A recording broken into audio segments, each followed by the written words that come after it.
আমরা সন্তানদের শিক্ষা দান করি যাতে তারা শুভ সংস্কার অর্জন করতে পারে।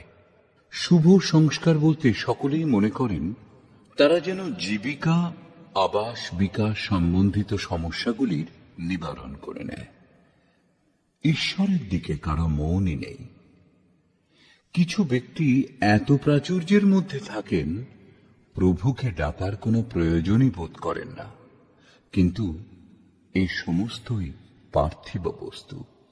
না চাইলেও এই সব বৈভব এখানেই ত্যাগ করে যেতে হবে। এইরূপ স্থিতিতে ঈশ্বরের পরিচয় একমাত্র সম্বল, যা প্রদান করেছে যথার্থ গীতার এই দিব্য সংবাদ।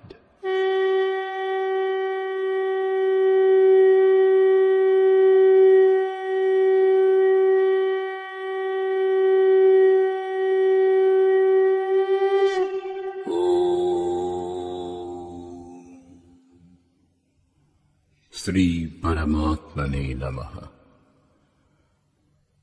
যথার্থ গীতা, শ্রীমদ্ ভগবত গীতা, অথ নবম অধ্যায়।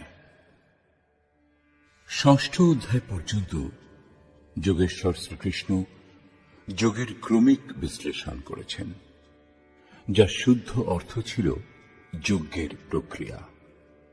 যজ্ঞে সেই আরাধনার বিধি বিশেষের বর্ণনা আছে যা সম্পাদনে শ্রেষ্ঠ অবস্থা লাভ হয়, যাতে চরাচর জগৎ আহুতি সামগ্রী রূপে বিদ্যমান। মনের নিরুদ্ধ অবস্থাতে এবং নিরুদ্ধ মনেরও বিলয়কালে সেই অমৃত তত্ত্বকে জানা যায়। সাধনের শেষে যজ্ঞের পরিণাম অমৃত পান করে জ্ঞানী সনাতন ব্রহ্মে স্থিত হয়ে যান। ব্রহ্মে স্থিত অর্থাৎ মিলনের নামই যোগ। সেই যজ্ঞকে কার্যরূপ দেওয়াকেই কর্ম বলে। সপ্তম অধ্যায়ে তিনি বলেছেন, যিনি এই কর্ম করেন তিনি ব্যাপ্ত ব্রহ্ম, সম্পূর্ণ কর্ম, অধ্যাত্ম, অধিদৈব, অধিভূত এবং অধিযজ্ঞ সহ আমাকে জানেন। অষ্টম অধ্যায়ে তিনি বলেছেন, পরম গতি একেই বলে, এই হল পরম ধাম। বর্তমান অধ্যায়ে যোগেশ্বর শ্রীকৃষ্ণ বলছেন, যোগযুক্ত পুরুষের ঐশ্বর্য কিরূপ, সকলের মধ্যে ব্যপ্ত থেকেও তিনি কিভাবে নির্লিপ্ত, কর্ম করেও কি রূপে তিনি অকর্তা। সেই পুরুষের স্বভাব এবং প্রভাবের উপরে আলোকপাত করলেন। যোগকে আচরণে পরিণত করবার পথে দেবতাগণ সৃষ্ট বাধা বিঘ্নের প্রতি সতর্ক করলেন এবং সেই পুরুষের শরণে যাবার জন্য জোর দিলেন। শ্রী ভগবান উবাচ,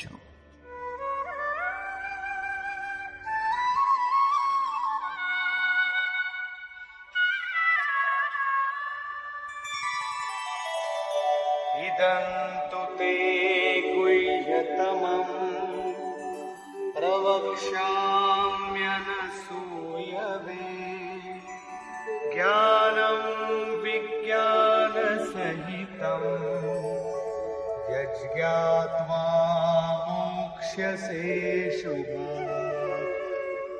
যোগেশ্বর শ্রীকৃষ্ণ বললেন, অর্জুন, অসুয়া অর্থাৎ ঈর্ষা দেশ মুক্ত তোমার জন্য আমি এই অতি গোপনীয় জ্ঞানকে বিজ্ঞান সহিত বলব, অর্থাৎ প্রাপ্তির পরে মহাপুরুষের অবস্থিতি সম্পর্কে বলব। কিরূপে সেই মহাপুরুষ সর্বত্র একসঙ্গে কর্ম করেন, কিরূপে জাগৃতি প্রদান করেন, কিরূপে রথী হয়ে সর্বদা আত্মার সঙ্গে থাকেন। ইয়ৎ জ্ঞাত্বা, যা সাক্ষাৎ জানার পর তুমি দুঃখরূপ সংসার থেকে মুক্ত হয়ে যাবে, সেই জ্ঞান কিরূপ এই প্রসঙ্গে বলছেন,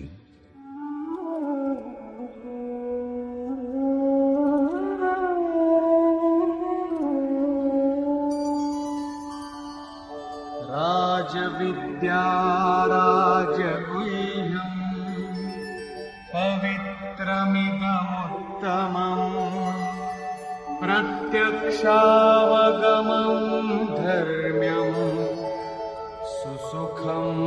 कर्तुमव्ययम्। বিজ্ঞান সংযুক্ত এই জ্ঞান সর্ববিদ্যার রাজা। বিদ্যার অর্থ ভাষা জ্ঞান অথবা শিক্ষা নয়। বিদ্যা হি কা ব্রহ্ম গতি প্রদায়া সা বিদ্যায়া বিমুক্তয়ে। বিদ্যা তাকে বলে যা লাভ করে পুরুষ ব্রহ্মপথে চলে মোক্ষ লাভ করেন। যদি পথমধ্যে সিদ্ধাই অথবা প্রকৃতিতে কোথাও আবদ্ধ হন, তাহলে প্রমাণিত হয় যে অবিদ্যা সফল হয়ে গেছে, সেটা বিদ্যা নয়। এই রাজবিদ্যা নিশ্চিত কল্যাণ করে। এই রাজবিদ্যা সমস্ত গোপনীয়ের রাজা। অবিদ্যা এবং বিদ্যার অবগুণ্ঠন, অনাবরণ ও যোগযুক্ত হলেই এর সঙ্গে মিলন হয়। এই বিদ্যা অতি পবিত্র, উত্তম এবং প্রত্যক্ষ ফলযুক্ত। এদিকে করলেই ওদিকে ফল লাভ হয়, এইরূপ প্রত্যক্ষ ফলযুক্ত। এটা অন্ধবিশ্বাস নয় যে এই জন্মের সাধনার ফল অন্য জন্মে লাভ হবে। এটা পরম ধর্ম পরমাত্মার সঙ্গে সংযুক্ত। বিজ্ঞানসম্মত এই জ্ঞান লাভ করা সরল এবং অবিনাশী। দ্বিতীয় অধ্যায়ে যোগেশ্বর শ্রীকৃষ্ণ বলেছিলেন, অর্জুন, এই যোগপথে বীজের নাশ হয় না। এর অল্প সাধনও জন্ম মৃত্যুর মহাভয় থেকে উদ্ধার করে। ষষ্ঠ অধ্যায়ে অর্জুন জিজ্ঞাসা করেছিলেন যে, ভগবান, শিথিল প্রযত্নশীল সাধক নষ্টভ্রষ্ট তো হয়ে যান না? শ্রীকৃষ্ণ বললেন, অর্জুন, প্রথমে তো কর্ম কি তা বোঝা আবশ্যক, এবং বোঝবার পরে সামান্য সাধন করে থাকলেও তা কোনো জন্মে কখনো বিনাশ হয় না। পরন্তু ওই সামান্য অভ্যাসের প্রভাবে প্রত্যেক জন্মে তাঁরই আচরণ করেন এবং অনেক জন্মের সাধনার পরিণাম স্বরূপ সেখানেই পৌঁছে যান যার নাম পরম গতি, অর্থাৎ পরমাত্মা। যোগেশ্বর শ্রীকৃষ্ণ এই সাধনা সম্বন্ধেই এখানেও বলছেন যে এই সাধন করা খুব সহজ এবং অবিনাশী, পরন্তু এর জন্য শ্রদ্ধা নিতান্ত আবশ্যক। अश्रद्धधानाः पुरुषा धर्मस्यास्य परन्तप अप्राप्य मां निवर्तन्ते मृत्यु संसारवर्त्मनि।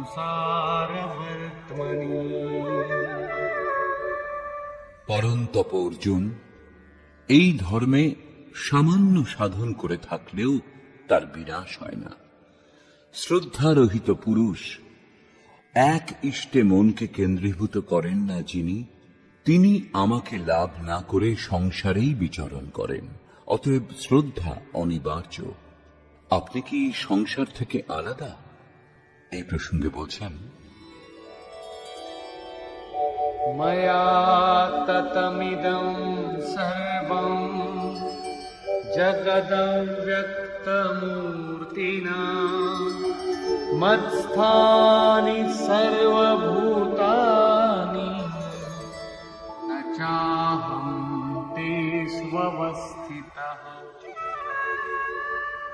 অব্যক্ত স্বরূপ আমার দ্বারা এই সমগ্র বিশ্ব পরিব্যাপ্ত, অর্থাৎ আমি যে স্বরূপে স্থিত তা সর্বত্র পরিব্যাপ্ত। সমস্ত প্রাণী আমাতে অবস্থিত, কিন্তু আমি তাদের মধ্যে স্থিত নই, কারণ আমি অব্যক্ত স্বরূপে স্থিত। মহাপুরুষ যে অব্যক্ত স্বরূপে স্থিত, সেই স্তর থেকেই, অর্থাৎ দেহ ত্যাগ করে সেই অব্যক্ত স্তর থেকেই বাণী প্রচার করেন। এই ক্রমেই আরো বলছেন, न च मत्स्थानि भूतानि पश्य मे योगमैश्वरम् भूतभृन्न च भूतस्थो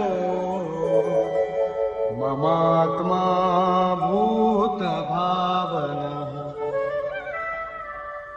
বস্তুত সমস্ত ভূত আমাতে অবস্থিত নয়, কারণ তারা মরণ ধর্মা, প্রকৃতির আশ্রিত। কিন্তু আমার যোগমায়ার ঐশ্বর্য দর্শন করো। আমার আত্মা ভূতগণে অবস্থিত না হয়েও তাদের পোষক এবং উৎপাদক। আমি আত্মস্বরূপ, সেই জন্য আমি ওই ভূতগণে অবস্থিত নই। এই হল যোগের প্রভাব। এটা স্পষ্ট করবার জন্য যোগেশ্বর শ্রীকৃষ্ণ দৃষ্টান্ত দিলেন। यथाकाशस्थितो नित्यं वायुः सर्वत्र महान् तथा सर्वाणि भूतानि मत्स्थानीत्युपधारय।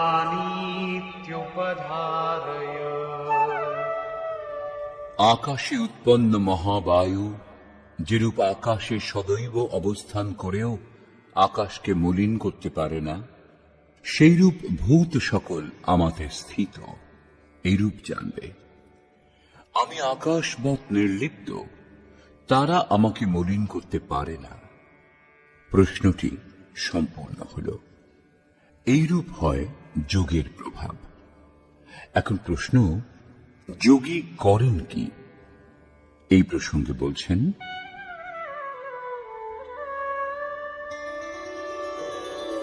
सर्वभूतानि कौन्तेय प्रकृतिं यान्ति मामिकाम् कल्पक्षये पुनस्तानि कल्पादौ विसृजाम्यहम्। অর্জুন, কল্পের বিলয়কালে সকল ভূত আমার প্রকৃতি অর্থাৎ আমার স্বভাব প্রাপ্ত হয় এবং কল্পাদিতে আমি তাদের পুনঃ পুনঃ বিসৃজামি, বিশেষ রূপে সৃষ্টি করি। তারা আগে বিকৃত অবস্থাতে ছিল, তাদেরই রচনা করি, সুসজ্জিত করি। যারা অচেতন তাদের চেতনা প্রদান করি, কল্পের জন্য প্রেরিত করি। কল্পের তাৎপর্য উত্থানোন্মুখ পরিবর্তন। আসুরী সম্পদ ত্যাগ করে পুরুষ যেমন যেমন দৈবী সম্পদের অধিকারী হন, তেমন তেমন কল্পের আরম্ভ হয় এবং যখন ঈশ্বর ভাব প্রাপ্ত হন তখনই কল্পের শেষ হয়। নিজের কর্ম সম্পূর্ণ করে কল্প বিলীন হয়ে যায়। ভজনের আরম্ভ কল্পের আদি এবং যেখানে লক্ষ্য স্পষ্ট হয় সেটাই ভজনের পরাকাষ্ঠা। কল্পের শেষ সেখানেই। যখন প্রত্যেক আত্মা যোনির কারণভূত রাগ দেশাদি থেকে মুক্ত হয়ে নিজ শাশ্বত স্বরূপে স্থির হয়ে যায়, এই অবস্থা সম্বন্ধে শ্রীকৃষ্ণ বলছেন যে আমার প্রকৃতি প্রাপ্ত হয়। যে মহাপুরুষ প্রকৃতিকে বিলীন করে স্বরূপে স্থিত হন, তার আবার প্রকৃতি কি? তার মধ্যে কি প্রকৃতি এখনো বাকি? না। তৃতীয় অধ্যায় ৩৩ সংখ্যক শ্লোকে যোগেশ্বর শ্রীকৃষ্ণ বলেছেন, সমস্ত প্রাণী নিজ প্রকৃতিকে প্রাপ্ত হয়। তাদের উপর প্রকৃতির গুণের যেরূপ প্রভাব থাকে সেই রূপ তারা কার্য করেন। এবং জ্ঞানবানপি, প্রত্যক্ষ দর্শনের পর জ্ঞানীও নিজ প্রকৃতির অনুরূপ চেষ্টা করেন। তিনি অনুগামীদের কল্যাণের জন্য করেন। পূর্ণ জ্ঞানী তত্ত্বস্থিত মহাপুরুষের অবস্থিতিই তার প্রকৃতি। তিনি স্বস্বভাব মতোই প্রবৃত্ত থাকেন। কল্পের শেষে মানুষ মহাপুরুষের এই অবস্থিতি প্রাপ্ত হন। মহাপুরুষের এই কৃতিত্বের ওপর পুনরায় আলোকপাত করছেন।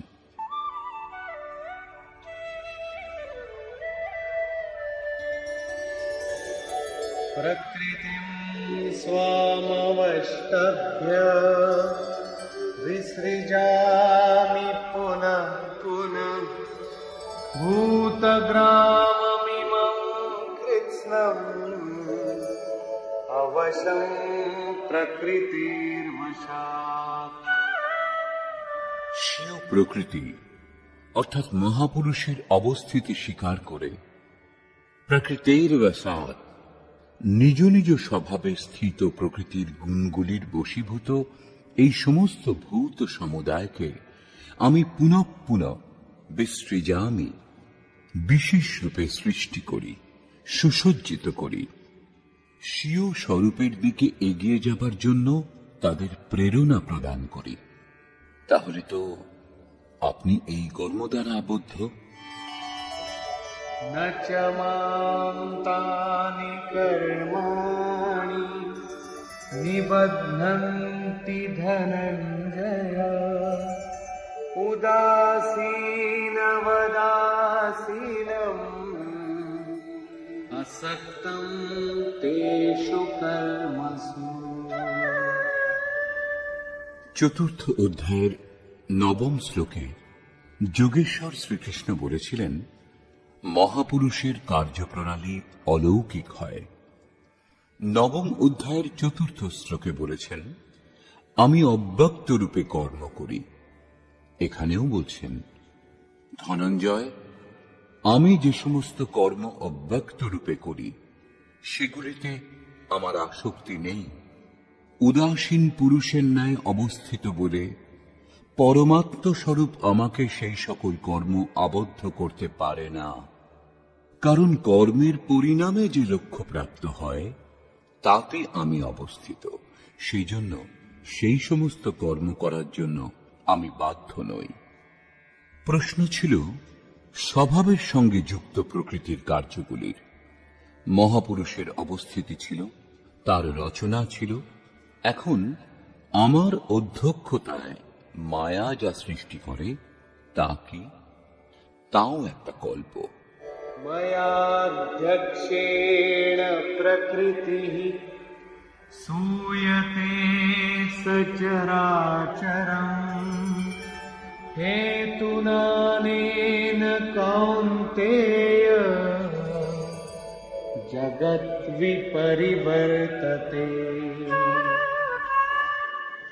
অর্জুন, আমার অধ্যক্ষতা দ্বারা অর্থাৎ আমার উপস্থিতিতে সর্বত্র ব্যাপ্ত আমার অধ্যক্ষতা দ্বারা এই মায়া অর্থাৎ ত্রিগুণময়ী প্রকৃতি, অষ্টধামূল প্রকৃতি এবং চেতন উভয়ই চরাচর বিশ্ব সৃষ্টি করে, যা ক্ষুদ্র কল্প, এবং এই কারণেই এই সংসার গমনাগমন চক্রে বিবর্তিত হয়। প্রকৃতির এই ক্ষুদ্র কল্প, যার মধ্যে কালের পরিবর্তন হতে থাকে, আমার অধ্যক্ষতায় প্রকৃতিই করে, আমি করি না। কিন্তু সপ্তম শ্লোকের কল্প আরাধনার সঞ্চার এবং সাধনা সম্পূর্ণ হওয়া পর্যন্ত মার্গদর্শনযুক্ত কল্প মহাপুরুষ স্বয়ং করে থাকেন। এক স্থানে তিনি স্বয়ং কর্তা, যেখানে বিশেষ রূপে সৃজন করেন। এখানে কর্তৃ প্রকৃতি, যে কেবল আমার আভাস পেয়েই এই ক্ষণিক পরিবর্তন করে, যার মধ্যে দেহ, কাল, যুগের পরিবর্তন ইত্যাদিগুলি আসছে। এইরূপ ব্যাপ্ত প্রভাব হওয়া সত্ত্বেও মূঢ় ব্যক্তিগণ আমাকে জানতে পারে না। যেমন अवजानन्ति मां मूढा मानुषीं तनुमाश्रितम् परं भावमजानन्तो मम भूतमहेश्वरम्। সমস্ত ভূতের মহান ঈশ্বর রূপ আমার পরম ভাব সম্বন্ধে যারা জানে না, সেই মূঢ় ব্যক্তিগণ আমাকে মনুষ্য দেহধারী এবং তুচ্ছ বলে অবজ্ঞা করে। সমস্ত প্রাণীগণের ঈশ্বরেরও যিনি মহান ঈশ্বর, সেই পরম ভাবে আমি অবস্থিত, কিন্তু মনুষ্য দেহ আশ্রয় করে ব্যবহার করি বলে মূঢ় ব্যক্তিগণ জানে না।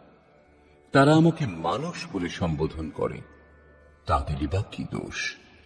দৃষ্টিপাত করে যখন, তখন মহাপুরুষের দেহটাই তো দেখতে পায়। আপনি মহান, ঈশ্বর ভাবে স্থিত, কিরূপে তারা বুঝবে? কেন তারা দর্শনে অসমর্থ হয়? এই প্রসঙ্গে বলছেন,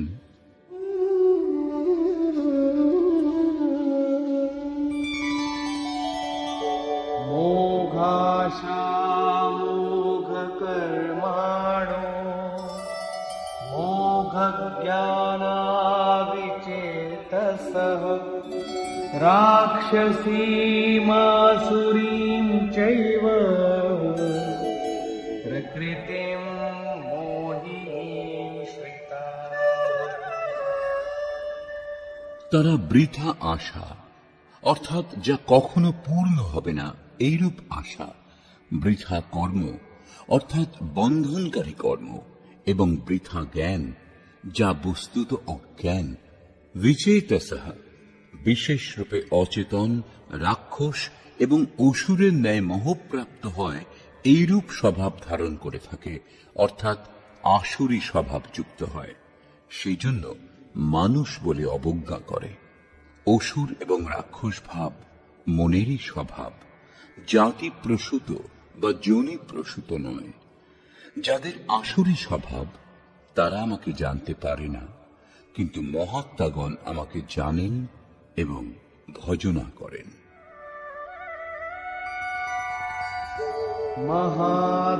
महात्मानस्तु मां पार्थ दैवीं प्रकृतिमाश्रिताः भजन्त्यनन्यमनसो ज्ञात्वा भूतादिमव्ययम्। হে পার্থ, পরন্তু দৈবী প্রকৃতি অর্থাৎ দৈবী সম্পদ আশ্রয় করে মহাত্মাগণ আমাকে সর্বভূতের আদি কারণ, অব্যক্ত এবং অক্ষর জেনে অনন্য মনে অর্থাৎ মনের অন্তরারে অন্য কাউকে স্থান না দিয়ে কেবল আমাতে শ্রদ্ধাযুক্ত হয়ে নিরন্তর আমাকে ভজনা করেন। কিরূপে ভজনা করেন এই প্রসঙ্গে বলছেন, सततं कीर्तयन्तो मां यतन्तश्च दृढव्रताः नमस्यन्तश्च मां भक्त्या नित्ययुक्ता उपासते। তারা নিরন্তর চিন্তনের ব্রতে দৃঢ় থেকে আমার গুণের স্মরণ করেন, প্রাপ্তির জন্য যত্নশীল হন এবং পুনঃ পুনঃ আমাকে নমস্কার করে সদা সমাহিত হয়ে অনন্য ভক্তি দ্বারা আমার উপাসনা করেন, অবিরল নিযুক্ত থাকেন। কি উপাসনা করেন? এই কীর্তিমান কিরূপ? অন্য কোনো উপাসনা নয়, পরন্তু সেই যজ্ঞ যা বিস্তার পূর্বক বলেছেন। সেই আরাধনা সম্বন্ধেই যোগেশ্বর শ্রীকৃষ্ণ এখানে সংক্ষেপে পুনরায় বলছেন, জ্ঞানযজ্ঞেন চাপ্যন্যে যজন্তো মামুপাসতে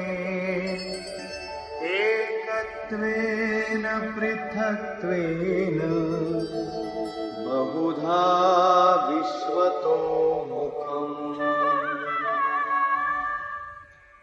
তাদের মধ্যে কেউ কেউ সর্বব্যাপ্ত বিরাট পরমাত্মা রূপ আমাকে জ্ঞানযোগ্য দ্বারা যজন করেন, অর্থাৎ নিজের লাভ লোকসান এবং সামর্থ্য বুঝে এই নিয়ত কর্মযজ্ঞে প্রবৃত্ত হন।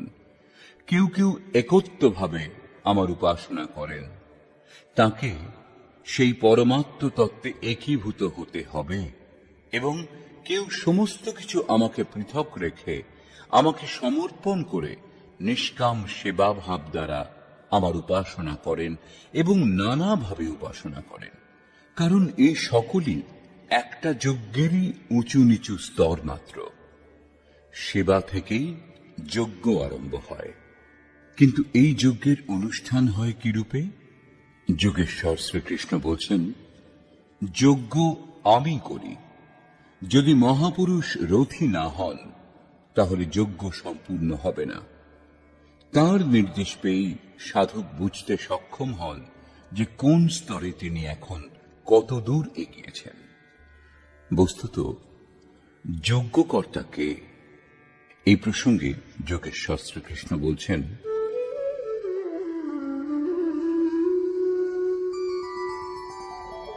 अहं क्रतुरहं यज्ञः स्वधाहमहमौषधम् मन्त्रोऽहमहमेवाज्यम्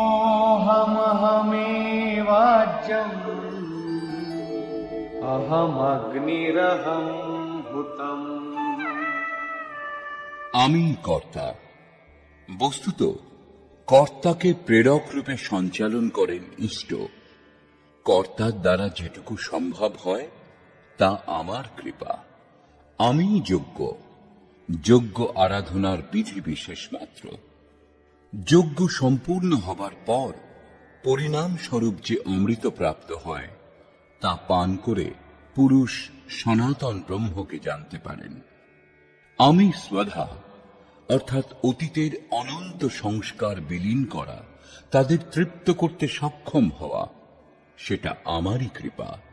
আমি ভবরোগ দূর করবার ঔষধি। আমাকে লাভ করার পর মনুষ্যগণ এই রোগ থেকে মুক্ত হয়ে যায়। আমি মন্ত্র।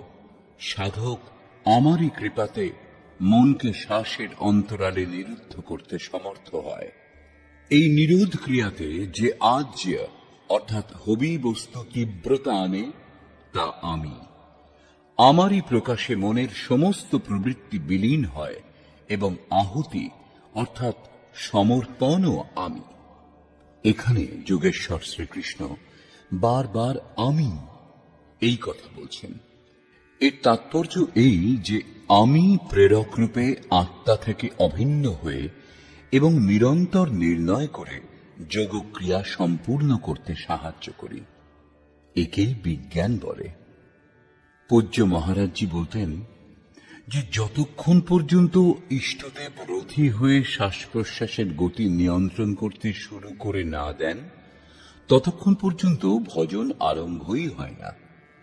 কেউ হাজার চোখ বুজে ভজন করুক, দেহ কৃশ করুক, কিন্তু যতক্ষণ সেই পরমাত্মা যাকে লাভ করতে আমরা ইচ্ছুক, যে স্তরে আমরা দাঁড়িয়ে সেই স্তর থেকে আত্মা থেকে অভিন্ন হয়ে জাগ্রত না হন, ততক্ষণ ঠিকভাবে ভজনের স্বরূপ বোঝা যায় না। সেই জন্য মহারাজজি বলতেন, আমার স্বরূপ ধারণ করো, আমি সব দেব। শ্রীকৃষ্ণ বলছেন, সব কিছু আমি প্রদান করি।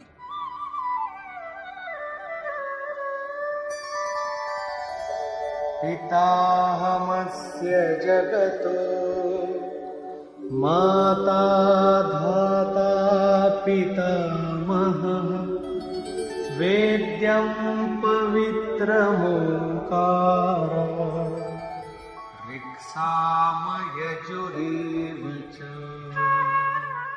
অর্জুন, আমি সম্পূর্ণ জগতের ধাতা অর্থাৎ ধারণকর্তা, পিতা অর্থাৎ পালনকর্তা, মাতা অর্থাৎ জন্মদাত্রী, পিতামহ অর্থাৎ মূল উদ্গম, যাতে সকলেই লীন হয়ে যায়, এবং জানবার যোগ্য পবিত্র ওঙ্কার অর্থাৎ অহম আকার ইতি ওঙ্কার। সেই পরমাত্মা আমার স্বরূপে স্থিত। সোহং তত্ত্বমসি ইত্যাদি একে অন্যের পর্যায়ভুক্ত। এইরূপ জানবার যোগ্য স্বরূপ আমি। ঋক অর্থাৎ সম্পূর্ণ প্রার্থনা, সাম অর্থাৎ সমত্ব প্রদানকারী প্রক্রিয়া, যজুঃ অর্থাৎ আরাধনার বিধি বিশেষও আমি। যোগ অনুষ্ঠানের এই তিনটি আবশ্যক অঙ্গ আমার দ্বারা সম্পাদিত হয়।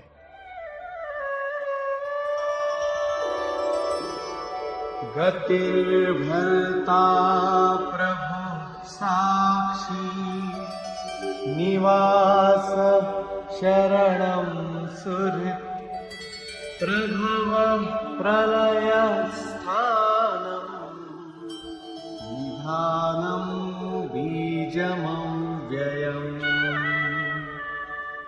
হে অর্জুন, গতি অর্থাৎ লাভের যোগ্য, পরম গতি, ভর্তা ভরণ পোষণকারী, সকলের স্বামী, সাক্ষী অর্থাৎ দ্রষ্টারূপে স্থিত সকলের জ্ঞাতা, সকলের বাসস্থান স্মরণ গ্রহণের যোগ্য, অকারণ সুহৃদ, উৎপত্তি এবং প্রলয় অর্থাৎ শুভ অশুভ সংস্কার সমূহের বিলয় এবং অবিনাশী কারণ আমি, অর্থাৎ শেষে যার মধ্যে বিলীন হয় সেই সমস্ত বিভূতি আমি।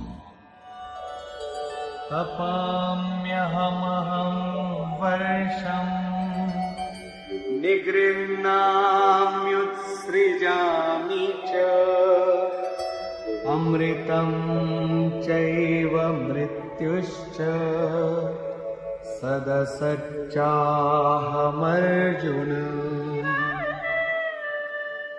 সূর্যরূপে আমি উত্তাপ বিকিরণ করি, বর্ষা আকর্ষণ করি, মৃত্যুর অতীত যে অমৃত তত্ত্ব এবং মৃত্যু, সৎ ও অসৎ সব আমি, অর্থাৎ যে পরম প্রকাশ প্রদান করে সেই সূর্যও আমি।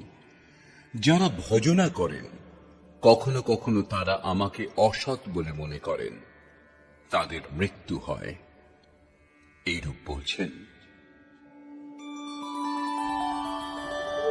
त्रैविद्या मां सोमपाः पूतपापाः यज्ञैरिष्ट्वा स्वर्गतिं प्रार्थयन्ते ते पुण्यमासाद्य सुरेन्द्रलोकम् अश्नन्ति दिव्यां दिवि देवभोगम्।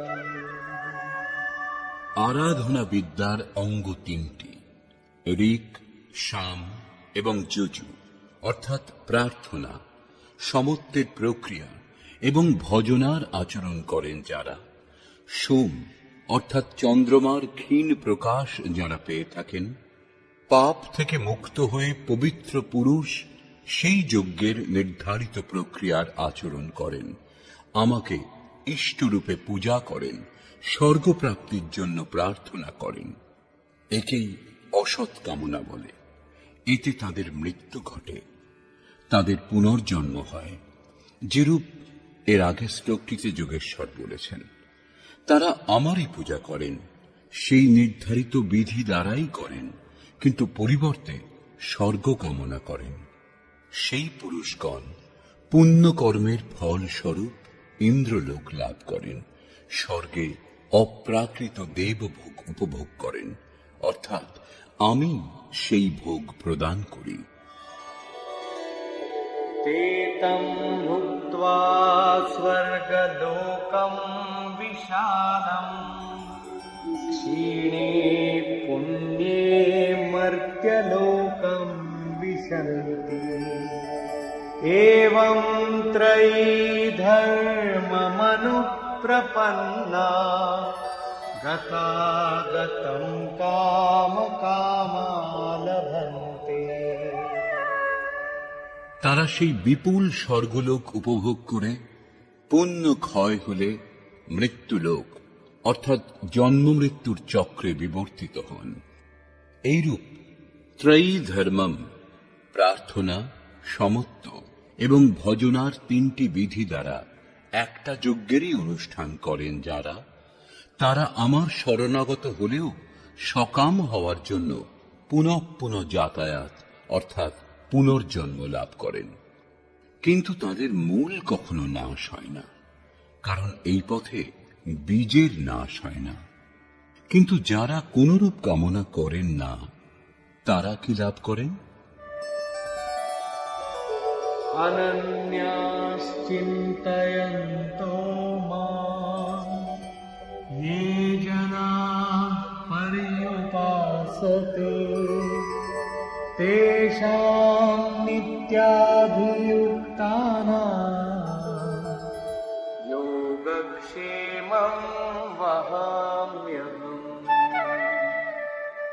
অনন্যভাবে আমাতে স্থিত ভক্তগণ পরমাত্ম স্বরূপ আমারই নিরন্তর চিন্তন করেন। পর্যুপাসতে, লেশ মাত্র ত্রুটি না রেখে আমার উপাসনা করেন। সেই নিত্য একইভাবে সংযুক্ত পুরুষগণের যোগক্ষেম স্বয়ং আমি বহন করি, অর্থাৎ তাদের যোগের সুরক্ষার সমস্ত দায়িত্ব নিজের হাতে তুলে নিই। এরপরেও লোকে অন্যান্য দেবতাগণের ভজনা করে।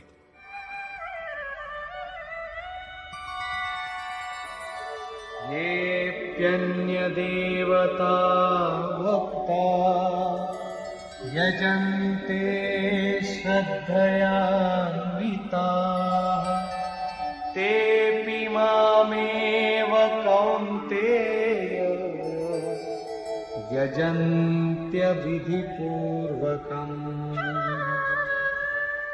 কৌন্তেয়, শ্রদ্ধাযুক্ত হয়ে যে ভক্তগণ অন্যান্য দেবতার পূজা করেন তারা আমারই পূজা করেন, কারণ সে স্থানে কোনো দেবতার অস্তিত্ব নেই। কিন্তু তাদের এই পূজা বিধিসম্মত নয়। আমাকে লাভ করার বিধি থেকে এটা পৃথক। এখানে যোগেশ্বর শ্রীকৃষ্ণ দ্বিতীয়বার দেবতাগণের প্রকরণ তুলেছেন। সর্বপ্রথম সপ্তম অধ্যায়ের 20 থেকে 23 সংখ্যক শ্লোক পর্যন্ত তিনি বলেছেন, অর্জুন, কামনা দ্বারা যাদের জ্ঞান অভিভূত হয়েছে এইরূপ মূঢ় ব্যক্তি অন্যান্য দেবতার পূজা করেন, এবং যে দেবতাকে পূজা করেন সেখানে দেবতা বলে কোনো সক্ষম সত্তার অস্তিত্বই তো নেই। পরন্তু অশ্বত্থ, প্রস্তর, ভূত, ভবানী অথবা অন্যত্র যে দেবতার প্রতি শ্রদ্ধা নিবেদন করা হয় সেখানে কোনো দেবতার অস্তিত্ব নেই। সর্বত্র আমি, সেই স্থানেও আমি দাঁড়িয়ে তাদের দেবশ্রদ্ধা সেই সেই দেবতাতে স্থির করি। ফলেরও বিধান আমিই করি, ফল প্রদান করি, ফললাভও হয়, কিন্তু সেই ফল নষ্ট হয়ে যায়। আজ যা আছে তা কাল ভোগ করে নষ্ট হয়ে যাবে, পরন্তু আমার ভক্তের বিনাশ হয় না। অতএব সেই মূঢ়গণ যাদের জ্ঞান অভিভূত হয়েছে তারা অন্যান্য দেবতার ভজনা করে। প্রস্তুত অধ্যায়ের 23 থেকে 25 সংখ্যক শ্লোক পর্যন্ত যোগেশ্বর শ্রীকৃষ্ণ পুনরায় বলছেন, অর্জুন, যারা শ্রদ্ধাপূর্বক অন্যান্য দেবতার পুজো করেন তারা আমারই পুজো করেন, কিন্তু তা বিধিসম্মত নয়। সেখানে দেবতার সক্ষম সত্তা নেই, তাদের প্রাপ্তির বিধি দোষপূর্ণ। এখন প্রশ্ন উঠছে যে যখন তারাও প্রকারান্তরে আপনারই পূজা করেন এবং ফললাভও করেন, তখন তাতে ক্ষতি কি? अहं हि सर्वयज्ञानां भोक्ता च प्रभुरेव च न तु मामभिजानन्ति तत्त्वेनातश्च्यवन्ति ते। সকল যজ্ঞের ভোক্তা অর্থাৎ যজ্ঞ যার মধ্যে বিলীন হয়, যজ্ঞের পরিণামে যা লাভ হয় তা আমি, এবং আমি প্রভু। পরন্তু তারা আমাকে তত্ত্বত উত্তম রূপে জানে না, সেই জন্য চ্যবন্তি স্খলিত হন, অর্থাৎ তারা কখনো অন্যান্য দেবতাতে পতিত হন এবং তত্ত্বত যতক্ষণ না জানেন ততক্ষণ কামনা দ্বারাও পতিত হন। তাদের গতি কি? यान्ति देवव्रता देवान् पितॄन्यान्ति पितृव्रताः भूतानि यान्ति भूतेजा यान्ति मद्याजिनोऽपिमान्। অর্জুন, দেবোপাসকগণ দেবগণকে প্রাপ্ত হন। দেবগণ পরিবর্তিত সত্তা, তারা নিজের সৎকর্মানুসারে জীবন অতিবাহিত করেন। পিতৃগণের পূজকগণ পিতৃগণকে প্রাপ্ত হন, অর্থাৎ অতীতের মধ্যে সীমাবদ্ধ থাকেন। ভূতোপাসকগণ ভূত হন, অর্থাৎ দেহ ধারণ করেন, এবং আমার ভক্ত আমাকেই লাভ করেন। তারা সাক্ষাৎ আমার স্বরূপ হন, তাদের পতন হয় না। এটুকুই নয়, আমার পূজার বিধিও সরল। পত্রম পুষ্পম ফলম তোয়ম यो मे भक्त्या प्रयच्छति तदहं भक्त्युपहृतम् अश्नामि प्रयतात्मनः।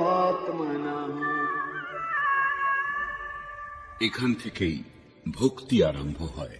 যিনি আমাকে ভক্তিপূর্বক পত্র, পুষ্প, ফল, জল অর্পণ করেন, মন থেকে প্রযত্নশীল সেই ভক্তের ওই সব সামগ্রী আমি গ্রহণ করি। সেজন্য यत्करोषि यदश्नासि यज्जुहोषि ददासि यत्तपस्यसि कौन्तेय तत्कुरुष्व मदर्पणम्। অর্জুন, তুমি যে কর্মের অর্থাৎ যথার্থ কর্মের আচরণ করো, যা আহার করো, যা হোম করো, দান করো, এবং মন সহিত ইন্দ্রিয় সমূহকে আমার অনুরূপ প্রস্তুত করো, সেই সমস্ত আমাকে সমর্পণ করবে, অর্থাৎ আমার প্রতি সমর্পিত হয়ে এই সমস্ত করো। সমর্পণ করলে আমি যোগ ক্ষেত্রের দায়িত্ব বহন করব।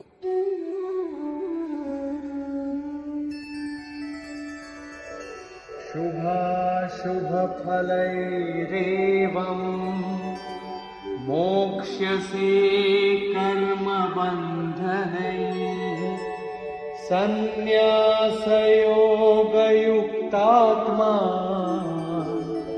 विमुक्तो मामुपैष्यसि। এই রূপে সর্বস্বের ন্যাস সন্ন্যাস যোগে যুক্ত হয়ে তুমি শুভাশুভ ফল বিশিষ্ট কর্মের বন্ধন থেকে মুক্ত হয়ে আমাকে লাভ করবে। এই তিনটি শ্লোকেই যোগেশ্বর শ্রীকৃষ্ণ ক্রমবদ্ধভাবে সাধন এবং তার পরিণামের বর্ণনা করেছেন। প্রথমে পত্র, পুষ্প, ফল ও জল পূর্ণ শ্রদ্ধার সঙ্গে অর্পণ, দ্বিতীয় সমর্পিত হয়ে কর্মের আচরণ, এবং তৃতীয় পূর্ণ সমর্পণের সঙ্গে সর্বস্বের ত্যাগ। এই সকল দ্বারা কর্মবন্ধন থেকে বিমুক্ত অর্থাৎ বিশেষ রূপে মুক্ত হয়ে যাবে। মুক্ত হলে লাভ কি? বলছেন আমাকে লাভ করবে। এখানে মুক্তি এবং প্রাপ্তি একে অন্যের পূরক। আপনার প্রাপ্তিই হল মুক্তি। তাহলে তাতে লাভ? এই প্রসঙ্গে বলছেন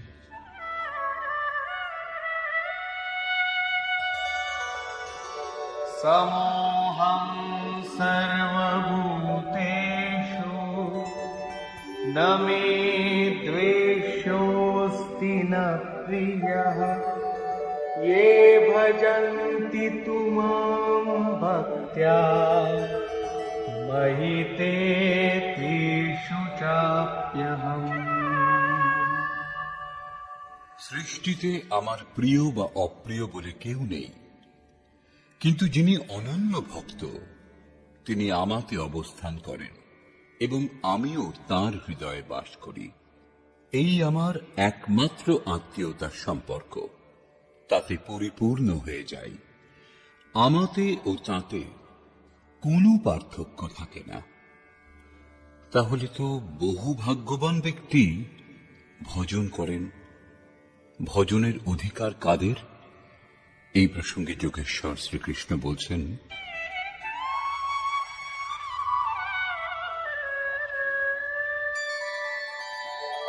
अप पापी चेत् सुदुराचारो भजते मामनन्यभाक् साधुरेव समन्तव्यः सम्यग् व्यवसितो हि सः। অতি দুরাচারীও যদি অনন্যভাবে অর্থাৎ অন্য ন আমাকে ছাড়া কোনো অন্য বস্তু অথবা দেবতাকে ভজনা না করে কেবল আমারই নিরন্তর ভজনা করে, তাহলে তাকে সাধু বলে মনে করবে। যদিও এখন সে সাধু নয়, কিন্তু তার সাধু হওয়াতে কোনো সন্দেহও নেই, কারণ সে যথার্থ নিশ্চয়াত্মক হয়েছে। অতএব ভজন আপনিও করতে পারেন, শর্ত কেবল এই যে আপনি মানুষ হবেন, কারণ মানুষই যথার্থ নিশ্চয়াত্মক হয়। গীতা শাস্ত্র পাপীদের উদ্ধার করে এবং সেই পথিক क्षिप्रं भवति धर्मात्मा शश्वच्छान्तिं निगच्छति कौन्तेय प्रतिजानीहि न मे भक्तः प्रणश्यति। ভজনের প্রভাবে সেই দুরাচারীও শীঘ্রই ধর্মাত্মা হন, পরম ধর্ম পরমাত্মার সঙ্গে সংযুক্ত হন এবং সদা শাশ্বত পরম শান্তি লাভ করেন। কৌন্তেয়, আমার ভক্ত কখনো নষ্ট হয় না, তুমি নিশ্চিত জানবে। একটা জন্মে মুক্তি লাভ না হলে পরের জন্মগুলিতে সেই সাধন সম্পূর্ণ করে শীঘ্রই পরম শান্তি লাভ করেন। অতএব সদাচারী দুরাচারী ভজনের অধিকার সকলেরই। শুধু তাই নয়, मां हि पार्थव्यपाश्रित्य येऽपि स्युः पापयोनयः स्त्रियो वैश्यास्तथा शूद्राः तेऽपि यान्ति परां गतिम्। পার্থ, স্ত্রী, বৈশ্য, শূদ্র বা পাপজনী যে কেউ হোক না কেন, তারা সকলেই আমাকে আশ্রয় করে পরম গতি লাভ করে। অতএব গীতা শাস্ত্র মানুষ মাত্রের জন্য, তা সে যে কোনো কর্মেই প্রবৃত্ত হোক না কেন, বিশ্বের যে কোনো স্থানে তার জন্ম হয়ে থাকুক না কেন, গীতা সকলের জন্য এক সমান কল্যাণের উপদেশ দেয়। গীতা শাস্ত্র সার্বভৌম। পাপজনী ষষ্ঠদশ অধ্যায়ের 7 থেকে 21 সংখ্যক শ্লোকে আসুরি বৃত্তির লক্ষণগুলির অন্তর্গত ভগবান বলেছেন, যারা শাস্ত্রবিধি ত্যাগ করে নামমাত্র যজ্ঞের দ্বারা সদম্ভে ভজনা করে, তারা নরগণের মধ্যে অধম। তারা পরমাত্মারূপ আমাকে দ্বেষ করে, সেই জন্য পাপী। যজ্ঞের অনুষ্ঠান না করেও যজ্ঞের নাম দিয়ে সদম্ভে ভজনা করে যারা, তারা ক্রূরকর্মা এবং পাপাচারী অর্থাৎ পাপজনী। বৈশ্য শূদ্র ভগবৎ পথের স্তর বিশেষ। স্ত্রী জাতির প্রতি কখনো সম্মান, কখনো হেয় দৃষ্টিতে দেখার মনোভাব সমাজে সদাই ছিল, কিন্তু যোগক্রিয়াতে স্ত্রী এবং পুরুষ উভয়েরই সমান প্রবেশাধিকার।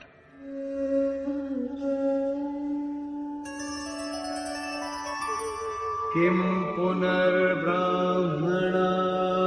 पुण्या भक्ता राजर्षयस्तथा अनित्यमसुखं लोकम् इमं प्राप्य भजस्व माम्। তাহলে ব্রাহ্মণ এবং রাজর্ষি ক্ষত্রিয় শ্রেণীর ভক্তগণের জন্য কি বলার থাকতে পারে? ব্রাহ্মণ হল এক অবস্থা বিশেষ। এই অবস্থা প্রাপ্ত সাধকের মধ্যে ব্রহ্মে স্থিত হওয়ার সমস্ত যোগ্যতা পাওয়া যায়।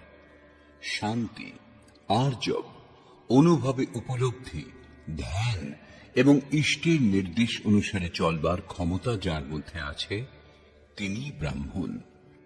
রাজর্ষি ক্ষত্রিয়ের মধ্যে ঋদ্ধি সিদ্ধির সঞ্চার, শৌর্য, প্রভুভাব, পশ্চাৎপদ না হওয়ার মনোভাব থাকে।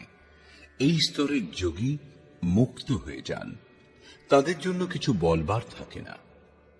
অতএব অর্জুন, তুমি সুখবিহীন ক্ষণভঙ্গুর এই মনুষ্য দেহ ধারণ করেছ যখন, তখন আমারই ভজনা করো। এই নশ্বর দেহের প্রতি আসক্ত হয়ে সময় নষ্ট করো না। যোগেশ্বর শ্রীকৃষ্ণ এখানে চতুর্থবার ব্রাহ্মণ, ক্ষত্রিয়, বৈশ্য এবং শূদ্রের চর্চা করলেন। দ্বিতীয় অধ্যায়ে তিনি বলেছিলেন, ক্ষত্রিয়ের জন্য যুদ্ধ অপেক্ষা শ্রেষ্ঠ কল্যাণের আর কোনো পথ নেই। তৃতীয় অধ্যায়ে তিনি বলেছিলেন, স্বধর্মে নিধন ও শ্রেয়স্কর। সংক্ষেপে চতুর্থ অধ্যায়ে তিনি বলেছিলেন, 4 বর্ণের সৃষ্টি করেছি আমি। তাহলে কি মানুষের বিভাগ 4 জাতিতে করেছেন? বললেন, না। গুণ কর্ম বিভাগশঃ, গুণের পরিমাপে কর্মকে 4 শ্রেণীতে ভাগ করা হয়েছে।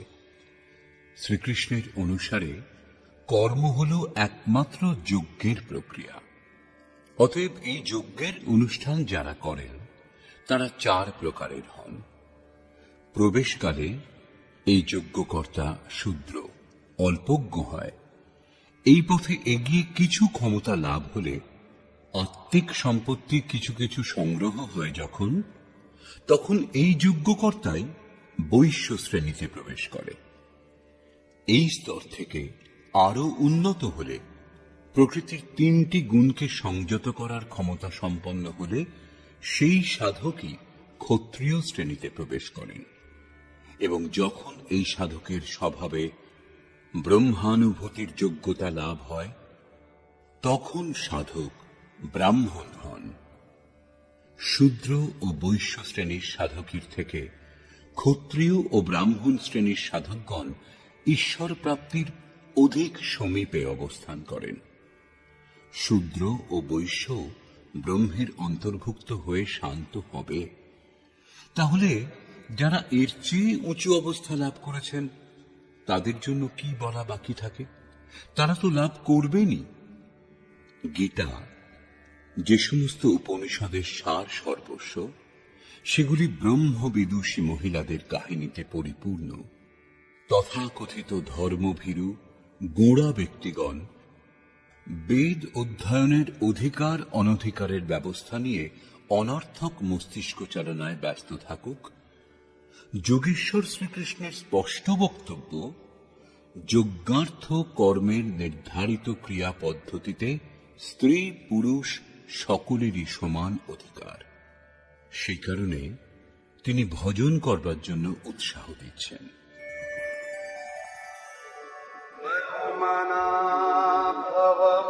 ভক্তো মদ্যাজি মাম নমস্কুরু মামে বৈশ্যসি উক্ত্বৈবম আত্মানম মৎপরায়ণঃ। অর্জুন, মদ্গত চিত্ত হও। আমার অতিরিক্ত মনে যেন অন্য কোনো ভাবের উদয় না হয়। আমার অনন্য ভক্ত হও, অনবরত চিন্তনে প্রবৃত্ত থাকো। শ্রদ্ধাপূর্বক নিরন্তর আমাকেই পূজা করো এবং আমাকেই নমস্কার করো। এই রূপে আমার শরণাগত হয়ে আত্মা আমাতে একইভাবে স্থিত করলে আমাকেই লাভ করবে, অর্থাৎ আমার সঙ্গে একত্ব বোধ করবে। নিষ্কর্ষ। বর্তমান অধ্যায়ের আরম্ভে শ্রীকৃষ্ণ বলেছিলেন, অর্জুন, তোমার মতো দোষমুক্ত ভক্তের জন্য আমি এই জ্ঞান বিজ্ঞানসম্মতভাবে বলবো, যা জানবার পর কিছু জানা বাকি থাকবে না। এই সম্বন্ধে জেনে তুমি সংসার বন্ধন থেকে মুক্ত হয়ে যাবে। এই জ্ঞান সম্পূর্ণ বিদ্যার রাজা। বিদ্যা তাকেই বলে যা পরব্রহ্মে স্থিতি প্রদান করে। এই জ্ঞান সম্পূর্ণ গোপনীয় বিষয়গুলির রাজা, অর্থাৎ গোপনীয় বিষয়গুলিকে প্রত্যক্ষ করতে সাহায্য করে। এই জ্ঞান প্রত্যক্ষ ফলযুক্ত, সাধন সুগম ও অবিনাশী। আপনি যদি অতি অল্প সাধনও করে থাকেন, তবু তা কোনো কালে নাশ হবে না। পরন্তু এই সাধনের প্রভাবে আপনি পরম শ্রেয় পর্যন্ত পৌঁছে যাবেন, কিন্তু একটা শর্তে। শ্রদ্ধাহীন পুরুষ পরম গতি লাভ না করে এই সংসার চক্রে বিবর্তিত হয়। যোগেশ্বর শ্রীকৃষ্ণ যোগীর ঐশ্বর্যের উপর আলোকপাত করলেন। দুঃখের সংযোগের বিয়োগকেই যোগ বলে, অর্থাৎ সংসারের সংযোগ বিয়োগ থেকে যা সর্বথা মুক্ত, তার নামই যোগ। পরম তত্ত্ব পরমাত্মার মিলনের নাম যোগ। পরমাত্মার প্রাপ্তি যোগের পরাকাষ্ঠা। যিনি এতে স্থিতি লাভ করেছেন, সেই যোগীর প্রভাব লক্ষ্য করো। সম্পূর্ণ ভূতগণের প্রভু এবং জীবধারীগণের পোষক হওয়া সত্ত্বেও আমার আত্মা ওই ভূতগণে স্থিত নয়। আমি আত্মরূপে স্থিত, সেই পরমাত্মা। আকাশে উৎপন্ন সর্বত্র বিচরণশীল বায়ু যেরূপ আকাশে স্থিত হয়েও তাকে মলিন করতে পারে না, সেইরূপ সমস্ত ভূত আমাতে স্থিত, কিন্তু আমি তাদের মধ্যে লিপ্ত নই। অর্জুন, কল্পের আদিতে ভূতগণকে বিশেষ রূপে সৃষ্টি করি, সুসজ্জিত করি, এবং কল্পের শেষে সমস্ত ভূত আমার প্রকৃতি, অর্থাৎ যোগে আরূঢ় যে মহাপুরুষ, তাঁর অবস্থিতি, তাঁর অব্যক্ত ভাব লাভ করে। যদ্যপি মহাপুরুষ প্রকৃতির অতীত হন, কিন্তু প্রাপ্তির পরে স্বভাব অর্থাৎ স্বয়ংয়ে স্থিত থেকে লোক সংগ্রহের জন্য যে কাজ করেন, তাই হয় তার স্থিতি। এই স্থিতির কার্যকলাপকে সেই মহাপুরুষের প্রকৃতি বলে সম্বোধন করা হয়েছে। এক রচয়িতা আমি সমস্ত ভূতকে কল্পের জন্য প্রেরণা প্রদান করি, এবং আর এক রচয়িতা ত্রিগুণময়ী প্রকৃতি, যে আমার ইঙ্গিত পেয়ে চরাচর সহিত ভূতগণকে সৃষ্টি করে। এও এক কল্প, যার মধ্যে দেহ পরিবর্তন, স্বভাব পরিবর্তন এবং কাল পরিবর্তন নিহিত। গোস্বামী তুলসীদাসও তাই বলছেন, এক দুষ্ট অতিশয় দুঃখ রূপা, যা বস জীব পরাভবকূপা। এই প্রকৃতির রহস্য দুটি, বিদ্যা ও অবিদ্যা। এর মধ্যে অবিদ্যা অতিশয় দুষ্ট, দুঃখরূপ, যার দ্বারা বাধ্য হয়ে জীব ভবকূপে পড়ে আছে, যার প্রেরণাতে জীব কাল, কর্ম, স্বভাব এবং গুণের চক্রে জড়িয়ে যায়। অন্যটি বিদ্যা মায়া, যার সম্বন্ধে শ্রীকৃষ্ণ বলছেন, আমি সৃষ্টি করি। গোস্বামীজির অনুসারে প্রভু সৃষ্টি করেন।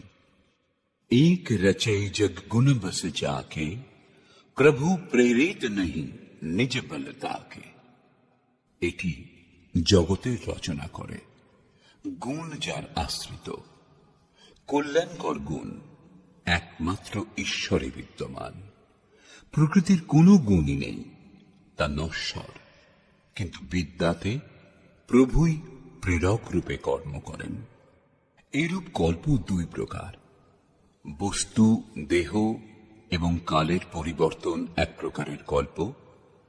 কিন্তু এই যে পরিবর্তন, তা প্রকৃতি আমার ইঙ্গিত পেয়ে করে, কিন্তু এর থেকে শ্রেষ্ঠ কল্প, যা আত্মাকে নির্মল রূপ প্রদান করে, তার বিন্যাস মহাপুরুষ করেন।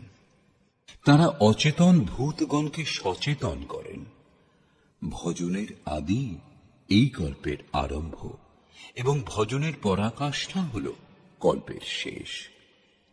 যখন এই কল্প ভবরোগ থেকে সম্পূর্ণরূপে নিরোগ করে শাশ্বত ব্রহ্মে স্থিতি প্রদান করে, সেই স্থিতি অবস্থা লাভের সময় যোগী আমার অবস্থিতি এবং আমার স্বরূপ লাভ করেন।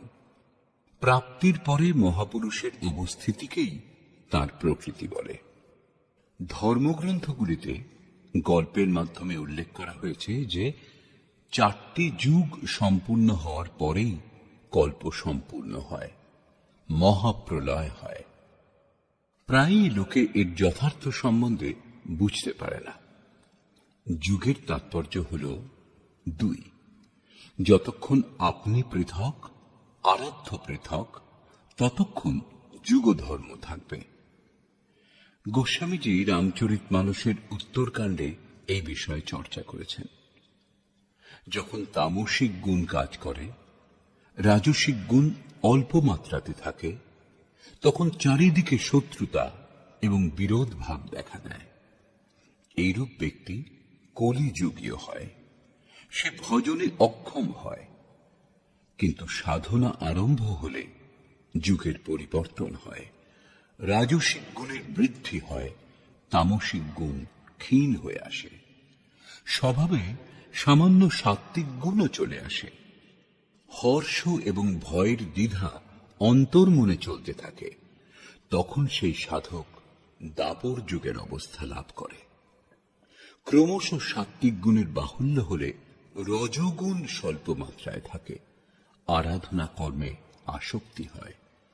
ত্যাগের ক্ষমতা লাভ করে ত্রেতা যুগে এইরূপ সাধক বহু যজ্ঞ করেন। যজ্ঞানাং জপযজ্ঞোস্মি, যে জপ যজ্ঞের শ্রেণীতে পড়ে সেই জপ, যার ওঠানামা শ্বাস প্রশ্বাসে তার অনুষ্ঠান করবার ক্ষমতা লাভ হয়। যখন শুধু সত্যগুণ বাকি থাকে, বৈষম্যের ভাব বিলুপ্ত হয়, সমতা লাভ হয়, এটাই কৃতযুগ অর্থাৎ কৃতার্থ যুগ অথবা সত্য যুগের প্রভাব। সেই সময় প্রত্যেক যোগী বিজ্ঞানী হন, ঈশ্বরকে সম্যক রূপে জানার যোগ্য হন, স্বাভাবিকভাবে ধ্যানমগ্ন হওয়ার ক্ষমতা তারা লাভ করেন। বিবেকীগণ মনের মধ্যে যে যুগধর্মের উত্থান পতন হয় তা বুঝতে পারেন। মনকে নিরুদ্ধ করবার জন্য অধর্মকে পরিত্যাগ করে ধর্মে প্রবৃত্ত হন। যখন নিরুদ্ধ মনের বিলয় হয়, তখন যুগের সঙ্গে কল্পও শেষ হয়ে যায়। পূর্ণত্বে স্থিতি প্রদান করে কল্প শান্ত হয়ে যায়। একেই প্রলয় বলে, যখন প্রকৃতি পুরুষে বিলীন হয়। এরপর মহাপুরুষের যা অবস্থিতি, তাই তার প্রকৃতি, তার স্বভাব। যোগেশ্বর শ্রীকৃষ্ণ বলছেন, অর্জুন, মূঢ় ব্যক্তি আমাকে জানে না, ঈশ্বরেরও ঈশ্বর আমাকে তুচ্ছ বলে মনে করে, সাধারণ মানুষ ভাবে। প্রত্যেক মহাপুরুষের সঙ্গে এই বিড়ম্বনা হয়, তৎকালীন সমাজ তাদের উপেক্ষা করে, তীব্রভাবে তাদের বিরোধ করা হয়েছে। শ্রীকৃষ্ণ এর অপবাদ ছিলেন না। তিনি বলছেন যে আমি পরম ভাবে স্থিত, কিন্তু শরীর আমার মানুষেরই।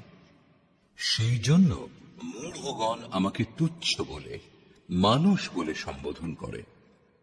এইরূপ ব্যক্তিগণের আশা, কর্ম, জ্ঞান সব ব্যর্থ। এইরূপ ব্যক্তিগণ যা খুশি তাই বলে, যে কোনো কাজ করে বলে আমরা কামনা করি না। এইরূপ বললেই যেন নিষ্কাম কর্মযোগী হওয়া যায়। সেই আসরিক স্বভাব ব্যক্তিগণ আমাকে পরখ করতে পারে না, কিন্তু দৈবী সম্পদ যারা লাভ করেছেন তারা অনন্যভাবে আমার ধ্যান করেন, নিরন্তর আমার গুণের চিন্তন করেন। অনন্য উপাসনা অর্থাৎ যজ্ঞার্থ কর্মের মার্গ দুটি। প্রথমটি জ্ঞানযোগ্য, অর্থাৎ নিজের উপর নির্ভর করে নিজের সামর্থ্য বুঝে সেই নিয়ত কর্মে প্রবৃত্ত হওয়া, এবং অন্যটি প্রভু সেবক ভাবের, যার মধ্যে সদ্গুরুর প্রতি সমর্পিত হয়ে সেই কর্মই করা হয়। এই দুটি দৃষ্টিকোণের মাধ্যমে লোকে আমার উপাসনা করে, কিন্তু তাদের দ্বারা যতটুকু কর্ম সম্ভব হয় সেই যজ্ঞ, আহুতি, কর্তা, শ্রদ্ধা এবং ঔষধি যেগুলির দ্বারা ভবরোগের চিকিৎসা হয় তা আমি। শেষে যে গতি লাভ হয় সেই গতিও আমি। এই যজ্ঞকেই লোকে ত্রৈবিদ্যা, প্রার্থনা, ভজনা এবং সমত্ব প্রদানকারী বিধিগুলির মাধ্যমে সম্পাদন করেন, কিন্তু পরিবর্তে স্বর্গের কামনা করেন। আমি তা প্রদানও করি। তার প্রভাবে তারা ইন্দ্রপদপ্রাপ্ত হন, দীর্ঘকাল ধরে উপভোগ করেন, কিন্তু পুণ্য ক্ষীণ হলে তাদের পুনর্জন্ম হয়। সঠিক ক্রিয়া হওয়া সত্ত্বেও ভোগ কামনা করার জন্য তাদের পুনর্জন্ম হয়। সেই জন্য ভোগের কামনা করা উচিত নয়। যিনি অনন্যভাবে, অর্থাৎ আমি ছাড়া অন্য কেউ নেই, এরূপ ভাব নিয়ে নিরন্তর আমার চিন্তন করেন, লেশ মাত্রও ত্রুটি না রেখে ভজনা করেন, তাঁর যোগের সুরক্ষার দায়িত্ব আমি নিজ হাতে তুলে নিই। এরপরেও কিছু সংখ্যক লোক অন্যান্য দেবতার পূজা করে, তারা আমারই পূজা করে, কিন্তু আমার প্রাপ্তির বিধি তা নয়। সম্পূর্ণ যজ্ঞের ভোক্তা যে আমি, এটা তারা জানে না, অর্থাৎ তারা পূজার পরিণামে আমাকে লাভ করে না, সেই জন্য তাদের পতন হয়। তারা দেবতা, ভূত অথবা পিতৃগণের কল্পিত রূপে নিবাস করে, কিন্তু আমার ভক্ত আমার মধ্যে নিবাস করে, আমার স্বরূপ লাভ করে। যোগেশ্বর শ্রীকৃষ্ণ এই যজ্ঞার্থ কর্মকে অতি সহজ বলছেন। তিনি বলছেন, ফল, ফুল অথবা যা কিছু শ্রদ্ধার সঙ্গে আমাকে অর্পণ করা হয় তা আমি গ্রহণ করি। অতএব অর্জুন, তুমি সমস্ত আরাধনা আমাকে সমর্পণ করো। যখন সর্বস্বের ন্যাস হবে তখন তুমি যোগযুক্ত হয়ে কর্মের বন্ধন থেকে মুক্ত হয়ে যাবে, এবং সেই মুক্তিও আমার স্বরূপ এক। বিশ্বের সমস্ত প্রাণী আমার, কোন প্রাণীর প্রতি আমার প্রীতি বা দ্বেষ ভাব নেই। আমি তটস্থ থাকি, কিন্তু যিনি আমার অনন্য ভক্ত, আমি তার মধ্যে অবস্থিত এবং তিনি আমার মধ্যে স্থিত। অত্যন্ত দুরাচারী, জঘন্যতম পাপীও যদি অনন্য ভক্তি শ্রদ্ধার সঙ্গে আমাকে ভজনা করে, তাহলে সে সাধু মান্য করার যোগ্য। যদি সে দৃঢ় নিশ্চয় হয়, তাহলে সে শীঘ্রই পরমের সঙ্গে সংযুক্ত হয়ে যায় এবং সদা শাশ্বত পরম শান্তি লাভ করে। এখানে শ্রীকৃষ্ণ স্পষ্ট করলেন, ধার্মিককে, এই সৃষ্টির অন্তর্ভুক্ত যে কোনো প্রাণী যদি অনন্যভাবে এক পরমাত্মার ভজনা করে, তাকে চিন্তন করে, তাহলে সে শীঘ্রই ধার্মিক হয়ে যায়। অতএব সেই ব্যক্তি ধার্মিক যে একমাত্র পরমাত্মার স্মরণ করে। অবশেষে আশ্বাস দিচ্ছেন, অর্জুন, আমার ভক্ত কখনো নষ্ট হয় না। শূদ্র, নীচ, আদিবাসী, অনাদিবাসী, যে কোনো নামধারী, পুরুষ অথবা স্ত্রী, পাপজনী, তির্যকজনী, সকলেই আমার শরণাগত হয়ে পরম শ্রেয় লাভ করে। সেই জন্য অর্জুন, সুখ রহিত, ক্ষণভঙ্গুর কিন্তু দুর্লভ মনুষ্য দেহ ধারণ করেছ যখন, তখন আমার ভজনা করো। তাহলে ব্রহ্মে স্থিতি প্রদানকারী যোগ্যতাগুলির সঙ্গে যিনি যুক্ত, সেই ব্রাহ্মণ, এবং যিনি রাজর্ষিত্বের স্তর থেকে ভজনা করেন, এইরূপ যোগীর জন্য কি বলার থাকতে পারে? তারা তো প্রকৃতি দ্বন্দ্বের অতীত। অতএব অর্জুন, নিরন্তর আমাতেই মনকে যুক্ত করো, নিরন্তর নমস্কার করো। এই রূপে আমার শরণাগত হয়ে তুমি আমাকেই লাভ করবে, যেখান থেকে ফিরে আসতে হয় না। প্রস্তুত অধ্যায় সেই বিদ্যার উপর আলোকপাত করেছেন যা শ্রীকৃষ্ণ স্বয়ং জাগ্রত করেন। এটি রাজবিদ্যা, একবার জাগ্রত হলে নিশ্চিত রূপে কল্যাণ করে। অতএব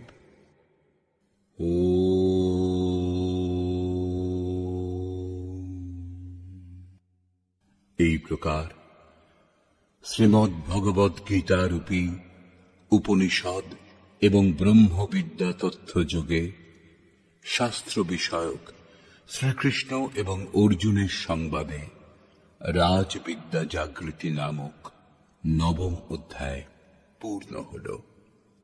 এই প্রকার শ্রীমৎ পরমহংস পরমানন্দজির শিষ্য স্বামী অর্গড়ানন্দকৃত শ্রীমদ্ ভগবদ গীতার ভাষ্য যথার্থ গীতাতে রাজবিদ্যা জাগৃতি নামক নবম অধ্যায় সমাপ্ত হল। হরি ওম তৎসৎ।